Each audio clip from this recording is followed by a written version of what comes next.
Hello friends, जैसे कि हम लोग लास्ट वीडियोज़ में राकेश यादव सर का जो मैथमेटिक्स का बुक है उसके अर्थमेटिक पोर्शन के परसेंटेज चैप्टर को स्टार्ट किए थे और लगभग उसके 20 क्वेश्चंस का हम लोग डिस्कशन कर लिए थे। तो इस वीडियो में हम लोग 20 नंबर क्वेश्चंस के बाद का क्वेश्चंस का डिस्कशन करेंगे। तो आइए हम लोग 21 नंबर क्वेश्चंस को देखते हैं और इसके आगे का जो भी क्वेश्चन है उसको कंसेप्ट के साथ और ट्रिक के साथ में समझते हैं। तो मैंने आपको पहले भी बता चुका हूँ कि देखिए जो अब आपको जो फॉलो करना है वो कंसेप्ट को फॉलो करना है, क्योंकि मैं देखिए आपको जो बात बता रहा हूँ आपके लिए अच्छा बात बता, क्योंकि आपको मैक्सिमम क्वेश्चंस को सॉल्व करना है। ये नहीं लिमिटेड क्वेश्चंस को सॉल्व नहीं करना है। आपके एग्जाम में कोई भी क्वेश्चन आ जाए आप बिना सॉल्व किए ना आए। मतलब आपको अगर ऐसा ना लगे कि हम इस क्वेश्चंस को नहीं बना सकते हैं, आपके पास ये एबिलिटी होना चाहिए मैथ के लिए। तो देखिए ये 21 नंबर जो क्वेश्चन है वो क्या कहता है कि किसी त्रिभुज की ऊंचाई को 40% से बढ़ा दिया जाए तब लंबाई में न्यूनतम कितने प्रतिशत की वृद्धि की जाए ताकि उसका क्षेत्रफल मात्र 60% ही बढ़े। ये क्वेश्चन कहता है कि एक त्रिभुज है, ध्यान से समझिए क्वेश्चन का। एक त्रिभुज है तो त्रिभुज का क्षेत्रफल क्या होता है? 1/2 गुने आधार गुना ऊंचाई, या 1/2 गुने लंबाई गुने ऊंचाई, ये दोनों बोल सकते हैं।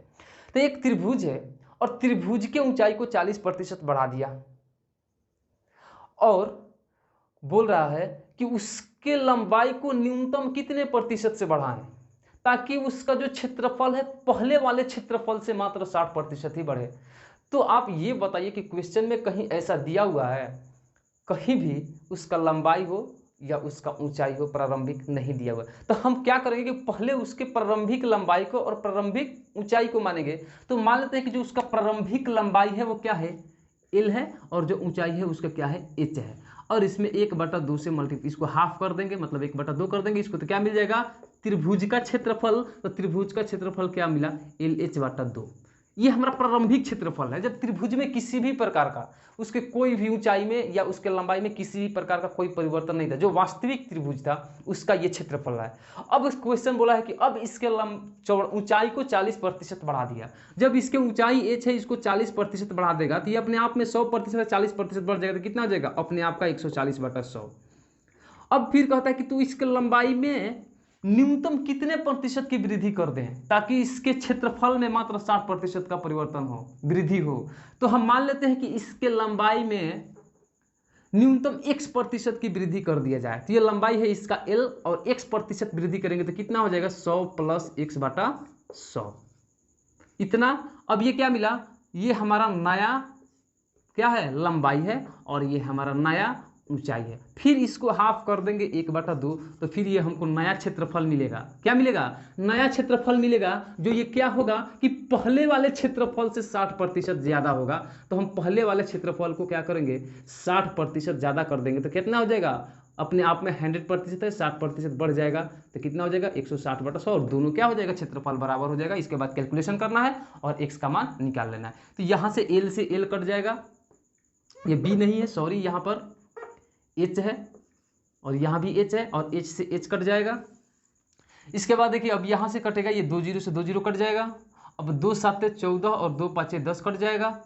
अब यहाँ 2 से 2 कट जाएगा, ठीक है। अब यहाँ देखिए 0 से 0 कटेगा, 2 8 16, 2 5 10, 5 से, और ये 5 कट जाएगा। अब इसके बाद जो आपके पास मिलेगा क्या मिलेगा? ये गुना करिएगा तो 700 प्लस 7x बराबर, यहाँ पर 100 है, यहाँ पर 8 है, क्रॉस मल्टीप्लाई कीजिए कितना मिलेगा? 800। अब आपको कैलकुलेशन को अपने इंप्रूव करना है। तो अब क्या मिलेगा? 7x बराबर 800 माइनस 700 बराबर 100, तो x बराबर आ जाएगा 100/7 बराबर 14.28% का वृद्धि करना पड़ेगा। किस में? तो इसके लंबाई में, यानी कि x के जगह पर हम 14.28% रखते हैं तब इसके क्षेत्रफल में 60% का वृद्धि हो जाएगा। ये आपको मिलेगा इसका आंसर। ये है इसका कंसेप्ट। लेकिन मैंने एक आपको ट्रिक भी बताया था। वो ट्रिक क्या था? देखिए ध्यान कीजिएगा कि R1 plus minus R2 plus minus R1 गुना R2/100, ठीक है। ये मैंने, और प्लस का सिंबल वृद्धि के लिए और माइनस का सिंबल कमी के लिए। और जब इसको कैलकुलेशन करेंगे जो फाइनल रिजल्ट आएगा, अगर यदि वो प्लस में आता है तो उतने ही प्रतिशत की वृद्धि, और यदि माइनस में आता है तो उतने ही प्रतिशत की कमी। लेकिन इस क्वेश्चन में ये फॉर्मूला लगेगा। कैसे लगेगा? ध्यान दीजिएगा कि परिवर्तन किस में हो रहा है, यानी कि हमारे पास परिवर्तन हो रहा है 60% के क्षेत्रफल में क्या हो रहा है? वृद्धि हो रहा है, ठीक है। और इसके ऊंचाई को 40% से बढ़ा दिया, और इसके लंबाई को कितने प्रतिशत से बढ़ाएगा? अगर लंबाई को इसको x% से बढ़ा देता है, यानी कि लंबाई को x% से, मतलब R2 अगर x% होगा, तब हमारा क्या मिलना चाहिए? 40 गुना x बटा में 100 बराबर में कितना? 60 का वृद्धि हो जाना चाहिए। अगर x का वृद्धि कर रहा है, वृद्धि कर रहे हैं यहाँ पर, तभी प्लस लगाएं। अगर ये कमी करते तो माइनस लगाते यहाँ पे। तो ये हमारा मिलेगा ट्रिक। कैलकुलेशन कीजिएगा, x का मान फिर रहेगा उतना ही 14.28%। ये इसका ट्रिक है। तो दोस्त आप कंसेप्ट को फॉलो कीजिए, क्योंकि आपको अगर कंसेप्ट को फॉलो करते हैं, कंसेप्ट को समझते हैं, तो आप दुनिया के कोई भी क्वेश्चंस को अपने मर्जी से बनाएंगे, आपको किसी की हेल्प की ज़रूरत नहीं है। तो हम आपको कोशिश कर रहे हैं इन वीडियो के माध्यम से कि आपको कंसेप्ट समझाने का प्रयास करें, और आपको इसके लैंग्वेज को कैसे पकड़े इसके बारे में बताएं, और कैसे कंसेप्ट को यूज करें इसके बारे में हम आपको बताना चाहते हैं। तो प्लीज़ आप मेरा सपोर्ट कीजिए। चैनल को सब्सक्राइब नहीं किया है तो चैनल को सब्सक्राइब कर लीजिए, और साथ ही साथ बेल आइकन को भी प्रेस कर लीजिए, ताकि जो भी नए वीडियो अपलोड करेंगे उसका नोटिफिकेशन आपको मिल जाएगा। अब आइए हम अपने अगले क्वेश्चन पर बढ़ते हैं, और देखिए अगला क्वेश्चन क्या है। कहता है एक कमरे की लंबाई, चौड़ाई तथा ऊंचाई घन के आकार में है, क्रमशः 10%, 20% तथा 50% बढ़ाई जाती है, तब घन के आयतन में प्रतिशत वृद्धि ज्ञात करो। अब आप बोलिएगा ट्रिक। देखिए अब ये क्वेश्चन कहाँ का है? घन कहाँ का है? घन तो परसेंटेज टॉपिक का है नहीं, ये घन तो हमारे एडवांस में हम लोग पढ़ते हैं, घन और घनाभ। तो ये कंसेप्ट किसी भी चैप्टर का कंसेप्ट किसी भी चैप्टर में दे सकता है, इसलिए हमको कंसेप्ट को समझना जरूरी है। क्योंकि देखिए अभी आपके सामने दो हमारे पास मिला एडवांस का क्वेश्चन, जिसमें प्रतिशत का भी कंसेप्ट था, एडवांस का भी फॉर्मूला लगा था, त्रिभुज का भी फॉर्मूला लगा था। तो इन सब चीज़ों को समझिए। अगर आप इन सब चीज़ों को समझ जाते हैं, जब आप पढ़ लेते हैं, अब क्वेश्चन बनाने लगते हैं, इसके बाद आपका ट्रिक अपने आप निकल आएगा, अपने खुद से बनना स्टार्ट हो जाएगा। तो चलिए 22 नंबर क्वेश्चन क्या कहता है कि एक कमरे की लंबाई, चौड़ाई तथा ऊंचाई घन के आकार में क्रमशः 10%, 20% तथा 50% बढ़ाई जाती है, तब घन के आयतन में प्रतिशत वृद्धि ज्ञात करो। यदि आप घन और घनाभ बढ़े होंगे तो सबसे पहले दोनों में डिफरेंस को समझिए। घन जो होता है ना, एक वर्ग का होता है, 3 डायमेंशनल होता है, और ये एक इसका जो चारों भुजा है ये क्या है? बराबर है, तो ये एक वर्ग है। और घनाभ का जो घन का जो होता है, ये सारे के सारे, यानी कि लंबाई, चौड़ाई, ऊंचाई तीनों बराबर होता है। लंबाई बराबर, चौड़ाई बराबर, ऊंचाई, ये तीनों बराबर होता है। तो इसलिए भुजा बराबर होता है, ये भी भुजा है, ये भी भुजा है, ये भी भुजा है, इसलिए इसका फॉर्मूला हो जाता है, आयतन हो जाता है भुजा क्यूब। लेकिन घनाभ जो होता है एक आयत का होता है, एक आयताकार होता है, यानी कि आयत में आमने सामने की भुजाएं बराबर होती है। क्या होती है? आमने सामने की भुजाएं बराबर होती है। इसका मतलब कि उसका लंबाई, चौड़ाई और ऊंचाई तीनों भिन्न भिन्न होता है। ठीक है, इसलिए उसका भी तो आयतन LBH ही होता है, L गुने B गुने H। इसका भुजा क्यों, यानी A क्यों हो जाता है, लेकिन इसका भुजा क्यों नहीं होता? क्योंकि इसका तीनों भुजा बराबर नहीं है, लेकिन है तो सेम। हम तीनों भुजाओं के, अगर इसके तीनों भुजा लंबाई, चौड़ाई गुने ऊंचाई करेंगे, तो लंबाई भी भुजा, चौड़ाई भी भुजा, ऊंचाई भी भुजा, ये तीनों बराबर है, तो A गुना A करेंगे तो A क्यों आ जाएगा। लेकिन ये जो घनाभ है, इसका लंबाई अलग है, चौड़ाई अलग है, ऊंचाई अलग है। तो हम कर क्या रहे हैं? दोनों में तो तीनों भुजाओं को मल्टीप्लाई ही कर रहे हैं, इसमें भी तीनों भुजाओं को मल्टीप्लाई ही कर रहे हैं। तो अब बताइए, अभी तो हमारा घन था, घन के भुजा में क्या किया? 10% की वृद्धि, फिर 20% की वृद्धि तथा 50% की वृद्धि कर रहा है। इसका मतलब कि वो एक फॉर्मेशन किसका ले लेगा? एक घनाभ का ले लेगा। लेकिन आयतन का जो फॉर्मूला है, फॉर्मूला पर तो कोई फर्क नहीं पड़ता है, हमको तो तीनों भुजाओं का मल्टीप्लाई ही करना है। तो इस कंडीशन में अब आपको करना क्या है? फॉर्मूला भी लगा सकते हैं वहीं R1 ± R2 का, और कंसेप्ट से भी बना सकते हैं। तो पहले देखेंगे कंसेप्ट। तो बताइए कि जो घन का आयतन होता है वो क्या होता है? भुजा क्यूब। भुजा क्यूब यानी कि भुजा कितना होता है उसमें? 3, लंबाई, चौड़ाई और ऊंचाई। ठीक है, तो हम उसको भी लंबाई, चौड़ाई, ऊंचाई मान लेते हैं। घन का लंबाई L, चौड़ाई B और ऊंचाई H। तो स्टार्टिंग में इसका आयतन कितना था? LBH। कितना था? LBH। अब इसके लंबाई में कितने प्रतिशत की वृद्धि? 10% की वृद्धि, तो कितना हो गया? 110/100। चौड़ाई में कितने प्रतिशत की वृद्धि? तो 20% की वृद्धि, तो हो गया 120/100। और ऊंचाई में 50% की वृद्धि, कितना हो गया? H गुने 150/100। अब इसका आयतन कितना मिलेगा देखते हैं। तो देखिए यहाँ से 1 0 से 1 0 कट गया, ये 1 0 से 1 0 कट गया, ये 1 0 से 1 0 कट गया। अब मल्टीप्लाई करेंगे तो कितना मिलेगा? देखिए 11 में, पहले इसमें कर लीजिए, 11 2 22, 2 2, 11 11 2 13, 132 LB इंटू 15H मिला। अब बट्टा में कितना? 10 10 10, 1000। अब आपको कैलकुलेशन को सीखना है, कैलकुलेशन को खुद से इम्प्रूव करना है। अब देखिए, अब इसको फिर से मल्टीप्लाई करेंगे, क्योंकि अभी 15 से है। हमको क्यों, देखिए हम क्यों ऐसा नहीं किए? कि हम तीनों के एक बार में, हमको जो टेबल याद है हमको लिखना नहीं, टेबल के साथ में ही चलेंगे, इसलिए टेबल आप भी याद कर लीजिए। फिर 15 का टेबल याद है, मल्टीप्लाई करना आसान है, 15 दूनी 30, 0 3, 15 तिया 45, 3 48, 8 4, 15 कम 15 4 19, 1980 बटा 1000। एक जीरो से एक जीरो कट गया, मतलब 198 बटा 100।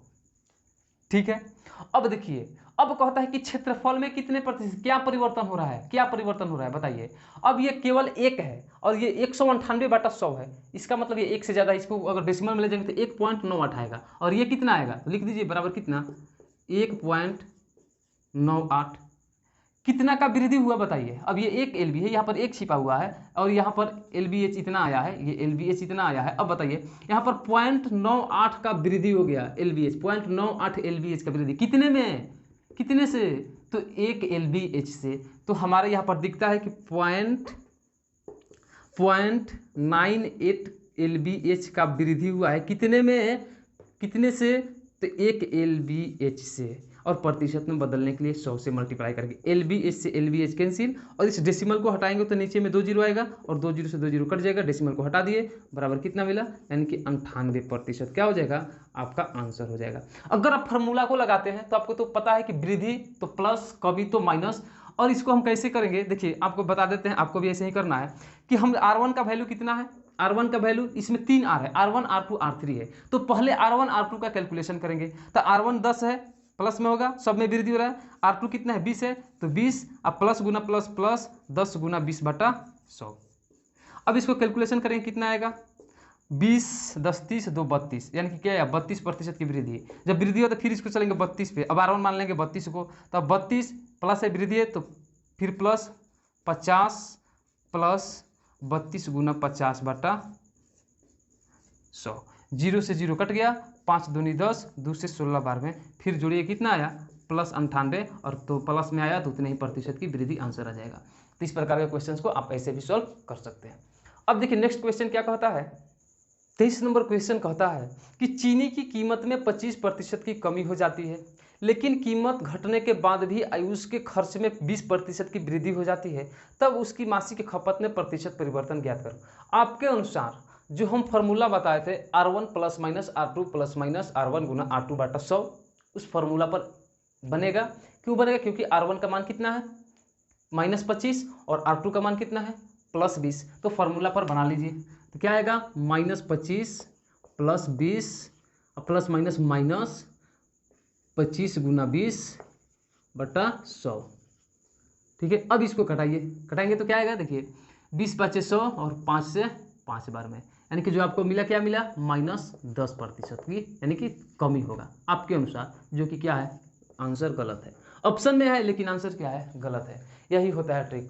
अब इसको कंसेप्ट को समझिए, इसके बाद एक कहता क्या है क्वेश्चन, देखिए क्वेश्चन कहता है कि चीनी की कीमत 25% कम हो गया, उसके बावजूद आयुष का खर्च जो है मात्र 20% से बढ़ाता है, तब उसके खपत में प्रतिशत परिवर्तन ज्ञात करना है। मतलब कहने का है कि अगर वो स्टार्टिंग में सबसे पहले 100 रुपया में 100 केजी चीनी खरीद रहा था, सबसे पहले 100 रुपया में 100 केजी चीनी खरीद रहा था, लेकिन अब क्या हुआ कि चीनी का कीमत जो है 25% कम हो गया, 25% कम हो गया, मतलब अब 75 रुपया में ही कितना चीनी मिल रहा है, 100 केजी। वर्तमान में 75 रुपया में ही 100 केजी चीनी मिल रहा है। अब वो क्या करता है ना, उसके बावजूद भी वो अपना क्या करता है कि खर्च को 20% से बढ़ा दिया, मतलब कि जो खर्च है 100 रुपया उसको 20% बढ़ा दिया, मतलब कि अब खर्च कितना कर रहा है, तो अब उस व्यय कर रहा है 120 रुपया खर्च कर रहा है चीनी खरीदने के लिए। तो अब चीनी कितना खरीदेगा, पहले 100 रुपया में 100 केजी चीनी खरीदता था, लेकिन तो रेट क्या था पहले, 1 रुपया पर केजी। ठीक है, अब यहाँ चीनी खरीद रहे हैं 75 रुपया में 100 केजी, अब वर्तमान में, यानी कि कमी होने के बाद। तो अब चीनी का रेट क्या है, जब 75 रुपया में मिल रहा है आपको 100 केजी वर्तमान में, तो 1 रुपया में कितना मिलेगा, तो 100 बटा 75 केजी मिलेगा। इसलिए अब चीनी कितने रुपए का खरीद रहा है, 100 रुपया का नहीं खरीद रहा है, अब चीनी 120 रुपया का खरीद रहा है, तो 120 रुपया में कितना मिलेगा, तो 100 बटा 75 और गुना 120। अब कटाएंगे कितना आएगा, कटा दीजिए, 25 तिया 75, सॉरी 120 है, 25 चौका 100 और 3 चौका 12, 40, 4 चौका 16, यानी कि 160 केजी चीनी अब खरीद रहा है। तो कहता है कि उसकी खपत में क्या परिवर्तन हुआ। अब बताइए, पहले चीनी कितना किलोग्राम खरीद रहा था, 100 किलोग्राम, अब चीनी कितना किलोग्राम खरीद रहा था, 160 किलोग्राम, तो खपत कितना बढ़ गया है, तो खपत में 60% क्या हो गया है, वृद्धि हो गया है। कितने में, 60 किलोग्राम का वृद्धि हुआ है, कितने में, तो 100 किलोग्राम में। तो 100 में जो जितना वृद्धि हुआ उतना प्रतिशत, या 100 में जो जितना कमी हुआ उतना ही प्रतिशत, या 100 में जो जितना है उतना ही प्रतिशत है। बात सिंपल है। तो 60% हमारा क्या हो जाएगा, आंसर आ जाएगा। या अगर बाई कंसेप्ट बनाते हैं तो वहीं आएगा 60 बटा कितना आएगा, ये हमारा वृद्धि हुआ है 60, और इनिशियल वैल्यू कौन आएगा, 100 आएगा, क्योंकि 100 से बढ़ के 160 हुआ है, तो यहाँ पर 100 रखेंगे, प्रतिशत में बदलने के लिए 100 से मल्टीप्लाई करेंगे, 100 कट जाएगा, फिर हमारा 60% ही आएगा। तो आप कंसेप्ट को समझ जाएंगे, ट्रिक ऑटोमेटिक बनेगा। ये हमारा था 23 नंबर क्वेश्चन। अब देखते हैं 24 नंबर क्वेश्चन जो क्या कहता है। ये 24 नंबर क्वेश्चन है जो कहता है, जब एक संख्या a का 60% एक दूसरी संख्या b में जोड़ा जाता है, तब संख्या b अपनी पहले का 175% हो जाती है, तब निम्न में से कौन सा कथन सही है। a है a ग्रेटर देन b, और b है b ग्रेटर देन a, और c है a greater than equal to a। अब इसके बाद d है a या b सही हो सकते हैं, यह a और b के मान पर निर्भर करेगा। ये आपके पास ऑप्शंस है। अब देखिए क्वेश्चन को कैसे सॉल्व करें। पहले क्वेश्चन के लैंग्वेज को समझिए क्या कहता है। कहता है कि जब एक संख्या a का 60% एक दूसरी संख्या में जोड़ा जाता है, कोई एक संख्या है, ठीक है, a है, ठीक है, इसका आप 60% निकाल लीजिए, ठीक है, और एक दूसरी संख्या है जो b है, दूसरी संख्या, अब इसमें निकाल के जोड़ दीजिए, तो ये संख्या बढ़ के कितना हो गई, कितना हो गई, 175% हो जाती है। 175% बढ़ती नहीं है, 175% बढ़ के हो जाती है। इसका मतलब समझिए कि हम a का 60% निकाल के b में जोड़ रहे हैं, तो ये बढ़ के 75% हो जा रही है।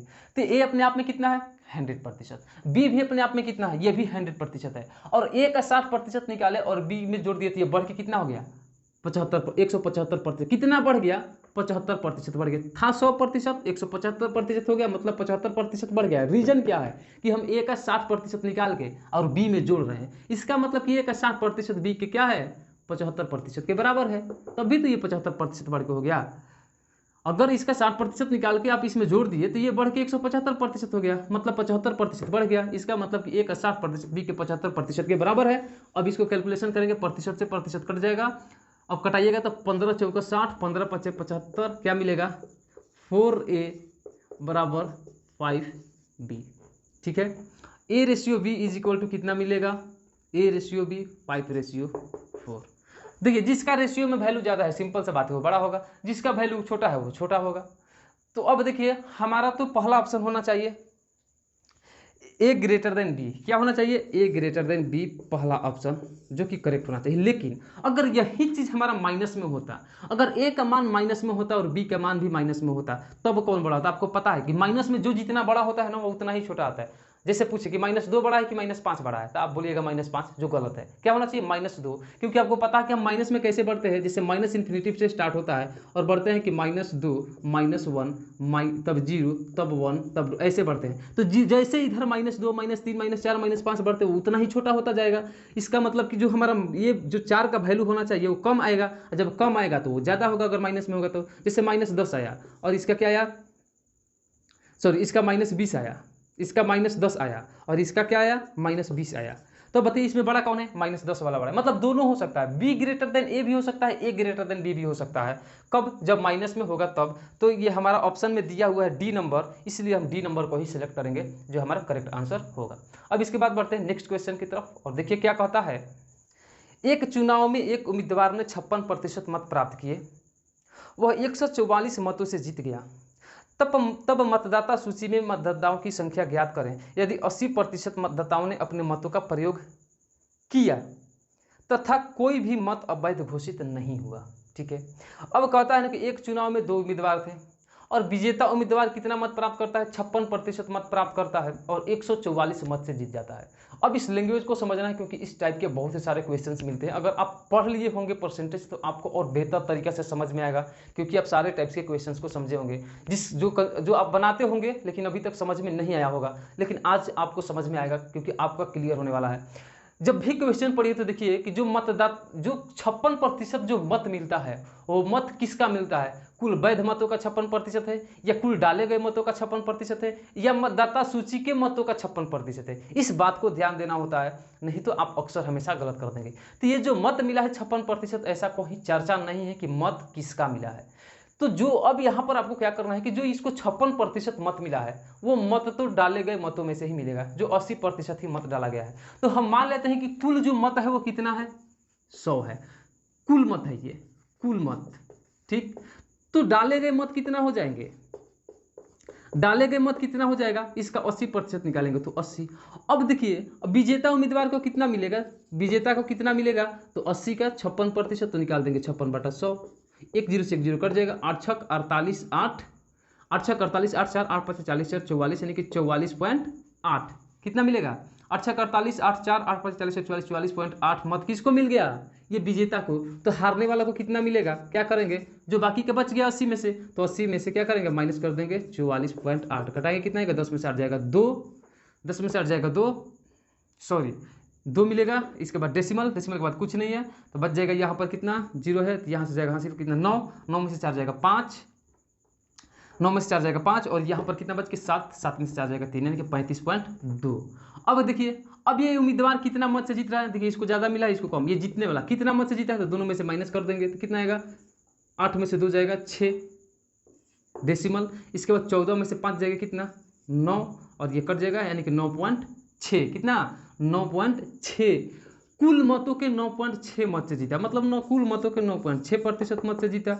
इसी के जीता तो कितना मत से जीता, 144 मत से जीता। अब इसका वैल्यू 144 है, तो 100% का वैल्यू निकाल देना है कुल मतों की संख्या, तो 144/9.6 गुना 100, और यहाँ से डेसिमल हटाएंगे, 1 0 बढ़ जाएगा। अब काटेंगे 16 9 54 से, 16 छक्का 96, 3 2 6 9, और 2 से 5 बार में कितना 500, 5 या 15, यानी कि टोटल मत कितना था 1500, जो हमारा क्या होगा आंसर हो जाएगा। इसके बाद देखिए नेक्स्ट क्वेश्चन क्या कहता है, देखिए 26 नंबर क्वेश्चन है, जो कहता है एक गांव की जनसंख्या 1 लाख है, यदि प्रतिवर्ष जनसंख्या 10% बढ़ जाती है, क्या होता है, प्रतिवर्ष जनसंख्या 10% बढ़ जाती है, तब तीसरे वर्ष के प्रारंभ में जनसंख्या ज्ञात करो। अच्छा, गांव की जनसंख्या कितना है प्रारंभ में, 1 लाख, 1 लाख है, और प्रति वर्ष 10% बढ़ रहा है। क्या हो रहा है कि प्रति वर्ष 10% बढ़ जाता है, तो कहता है तीसरे वर्ष के प्रारंभ में, तो लैंग्वेज को समझिए, तीसरे वर्ष के प्रारंभ में, तो क्या 3 वर्ष के बाद निकाल देंगे, नहीं। अब इसी लैंग्वेज को अगर हम इस तरह से बोले कि 2 वर्ष के बाद का जनसंख्या निकाले, या तीसरा वर्ष के प्रारंभ में निकाले, तो हम कैसे बीत रहे, जैसे 2 वर्ष बीता वैसे तीसरा वर्ष का प्रारंभ हुआ, तो हम निकालेंगे 2 वर्ष के बाद का ही ना, तीसरा वर्ष तो अभी बढ़ नहीं रहा है, बढ़ तो रहा है 2 ही वर्ष, तो 2 ही वर्ष का निकालेंगे, और प्रत्येक साल 10% बढ़ता है, तो अपने आप में 100%, 10% बढ़ गया तो अपने आप का 110% हो गया, फिर ये हो गया अपने आप में 100%, फिर अगला साल बढ़ गया 10%, तो फिर अपने आप का 110% हो गया, तो 110/100 निकाल दिए, कैलकुलेशन कर दीजिए, 2 दूनी 4, तो 2 0 कट गया, 2 0 से 2 0 कट गया, कितना मिला 11 11 121 पर 1 2 3 0, तो 1 2 3 0 कितना गया, 1,21,000 जनसंख्या आ गया, जो क्या होगा आंसर हो जाएगा। देखिए नेक्स्ट क्वेश्चन क्या कहता है, देखिए 27 नंबर कहता है कि वर्तमान में मुखर्जी नगर की जनसंख्या 10,000 है, पहले वर्ष जनसंख्या 10% बढ़ जाती है, दूसरे वर्ष प्रवास के कारण जनसंख्या 5% घट जाती है, तब तीसरे वर्ष के अंत में जनसंख्या ज्ञात करो यदि तीसरे वर्ष जनसंख्या में 20% की वृद्धि हुई है। अभी मुखर्जी नगर की जनसंख्या कितना है, तो 10,000 है, ठीक है। पहला वर्ष में जनसंख्या कितना प्रतिशत बढ़ा है, तो पहला वर्ष में जनसंख्या 10% बढ़ा है, तो 10/110/100 बढ़ के अपने आप का कितना हो गया 110% हो गया। और दूसरे वर्ष में प्रवास के कारण जनसंख्या 5% घट गया, तो ये अभी अपने आप में कितना है, ये अपने आप में 100% है, और 5% घट गया तो क्या हो गया अपने आप का 95%, तो 95/100। अब निकालना है कि तीसरे वर्ष के अंत में जनसंख्या कितना होगा, यदि तीसरे वर्ष में जनसंख्या का जो वृद्धि हुआ है 20% वृद्धि हुआ है, तो तीसरे वर्ष में कितना वृद्धि हुआ है 20%, तो फिर बढ़ के कितना हो गया 120/100, 3 वर्ष के बाद का जनसंख्या हो गया। कैलकुलेशन करना 2 2 4 0, 4 0 से 4 0 कैंसिल, और ये 1 0 1 0 कट गया, तो कितना, और ये 2 0 कट गया, तो मिला कितना आपको 11 गुने 95 गुना 12। अब देखिए 12 में 11 में गुना नहीं करेंगे पहले, क्योंकि टेबल 11 का भी याद है 12 का भी याद है, लेकिन 95 का याद नहीं, इसलिए पहले इसमें करिए, या पहले इसमें करिए, 2 स्टेप में क्लियर हो जाएगा आपका। तो 11 5 55 5 5 11 9 99 5 104, फिर 12 से मल्टीप्लाई कर दें, कितने का 12 25 60 0 6 अब बरचौक 48 है 6 54 4 5 ये 0 तो 5 और 12 एकम 12 यानी कि 12,540 हो जाएगा जनसंख्या, जो आपका करेक्ट आंसर होगा। अब जिस ऑप्शन में है वही ऑप्शन आंसर होगा। अब देखिए नेक्स्ट क्वेश्चन क्या कहता है, ये 28 नंबर क्वेश्चन क्या कहता है कि राकेश यादव 10,000 रुपये 2:3:5 के अनुपात में निवेश करता है। इन भागों पर क्रमशः 10%, 25% तथा 20% का लाभ मिलता है, तब उसके द्वारा कमाई गई आय ज्ञात कीजिए, मतलब कमाई गई लाभ ज्ञात कीजिए। वो कितना राशि को निवेश कर रहा है 10,000, किस अनुपात में, तो 2, 3 और 5 के अनुपात में। अनुपात क्या है 2, 3, 5 के अनुपात में। टोटल राशि कितना है, इस अनुपात में ही 10,000 रुपया को बांट देना। क्यों बांटेंगे, तभी तो पता चलेगा कि कहाँ पर कितना राशि लगाया है, ये तो अनुपात है। तो हम इस राशि को बांटने के लिए क्या करेंगे, पहले सबको जोड़ेंगे, क्योंकि ये सबका जोग ही तो है, ये सबका रेशियो का जो वैल्यू होगा उसका सबका जो है, तो रेशियो में वैल्यू कितना है 5, 3, 8, 2, 10। अगर 10 हमारा रेशियो में है तो कितना है 10,000 है। अगर 10 का वैल्यू है 10,000, 10 का वैल्यू 10,000 तो 1 का वैल्यू कितना आएगा 1,000, यानी 1 का वैल्यू 1,000, तो 5 का वैल्यू 5,000, तो 3 का वैल्यू 3,000, तो 2 का वैल्यू 2,000, यानी कि यहाँ पर 2,000 रुपये खर्च किया, यहाँ पर 3,000, यहाँ पर 5,000। और 2,000 पर कितना लाभ कमाता है, तो 2,000 पर लाभ जो कमा रहा है वो क्वेश्चन कहता है कि 2,000 पर 10% का लाभ कमाता है, तो 10% का लाभ कमाएगा तो कितना हो जाएगा।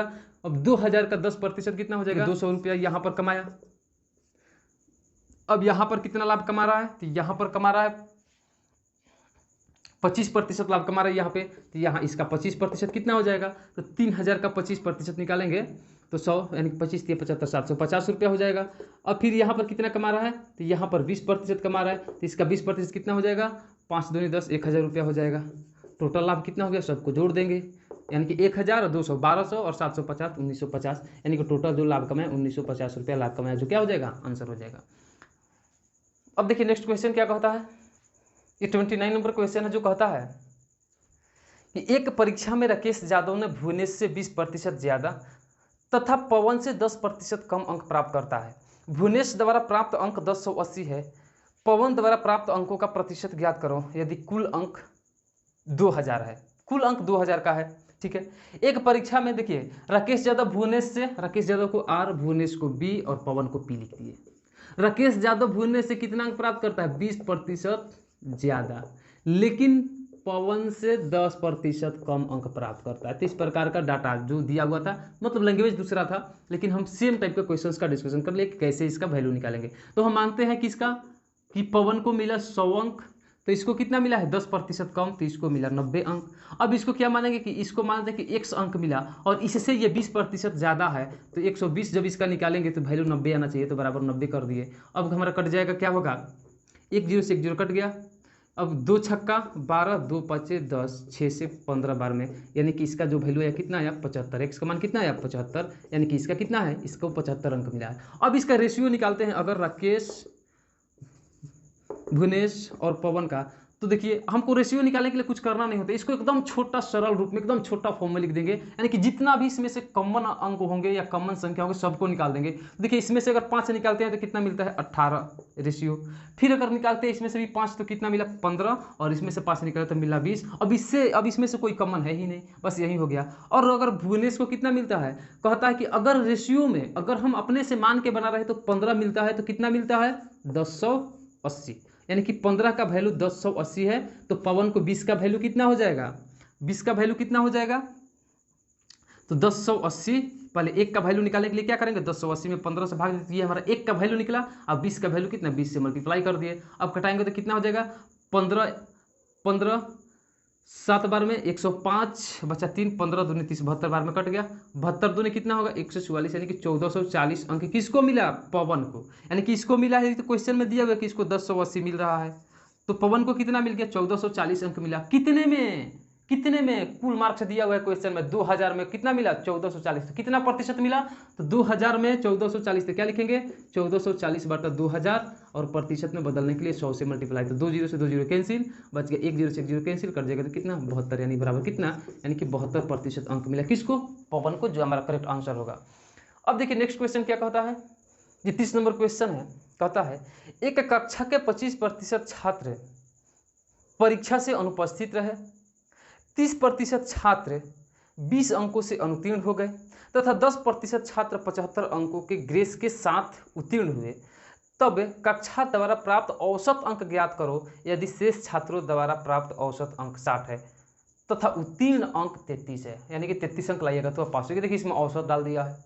तो यही तो प्रॉब्लम है ट्रिक में कि अगर कहीं का कंसेप्ट ढुका दे तो फिर समस्या खड़ा हो जाता है। इसलिए हम आपको एक एडवाइस देते हैं जो आप मानिए, आप कंसेप्ट को पढ़िए और समझिए, ज़्यादा से ज़्यादा कंसेप्ट पर ही प्रैक्टिस कीजिए। जब कंसेप्ट से क्वेश्चन बनने लगे तब खुद से ट्राई कीजिए ट्रिक बनाने का, जो आपको हमेशा के लिए याद रहे। तो ये इस क्वेश्चन को कैसे सॉल्व करेंगे, क्वेश्चन की समझिए क्या कहता है कि एक कक्षा के 25% छात्र, एक स्कूल का 25% छात्र नहीं, एक कक्षा का 25% छात्र क्या हो गए, अनुपस्थित। तो मान लेते हैं कि उस कक्षा में जो भी विद्यार्थी थे कितने थे, 100।